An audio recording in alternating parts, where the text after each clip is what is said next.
We're told slavery was abolished here after 1833, which is great because that means now everybody's free. Slaves used to do back-breaking work in factories and in the fields, or the houses of the rich people, cleaning and cooking meals. And thankfully, nothing like that could ever happen here today. Well, we kind of have something similar, but in a completely different way. Employees now do back-breaking work in factories and in the fields, or the houses of the rich people, cleaning and cooking meals. But it's nothing like old slavery. Employees, they don't get fed, and employees don't get a place to sleep when it's time to go to bed. Yeah, we don't use chains today. We have trained restraint in schools. The toddler's a teenager conditioned with their rules. 5 days a week from 9 AM, you do what you are told. And Stockholm Syndrome soon sets in, the adults. All well controlled.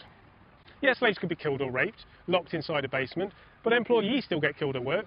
They just hire a replacement, and rape is still a problem. Our elites can rape the poor. Remember those Epstein Island visitors and those guests above the law? And what did Prince Andrew do accused of rape?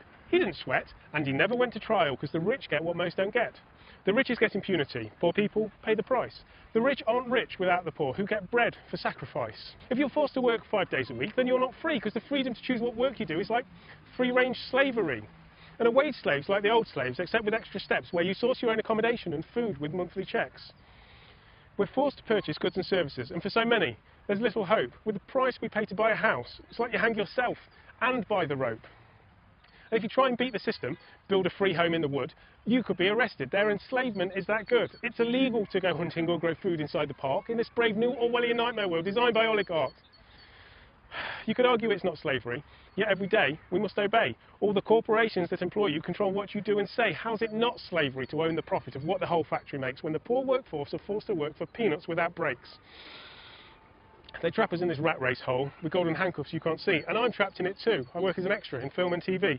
I get paid practically nothing compared to what TV show bosses get. As a poet, I make no money. I'm homeless with lots of debt. I used to work in a food truck for a little racist lying shit. He would argue he was poor, yet on a scale of where we all sit, the bosses are on one side and the workforce way over there, and the balance isn't equal, the pay distribution isn't fair. The workers do most of the work, and the owners get most of the cash. The richest people in society make more money sitting on their ass than the people doing real work, the nurses, the 9-to-5ers, doing all the stuff we need to do, the bin men, farmers, drivers. As money passes up the classes to the parasite elite, they treat the masses like their assets. They'll sell your asses on Wall Street, and inequality keeps growing, with money flowing to corporate pricks. They bribe the lying politician dicks with their dirty money-making tricks. And they constructed legal fictions that let them own the work you do. But remember, you are free, if only free to say, fuck you. I'm not coming to work today, fuck you very much. I'm going to hang out in the park. Cheers. I'll be in touch. And I'd like to finish working on my own food trailer truck, but I'm a broke artist. I need some luck.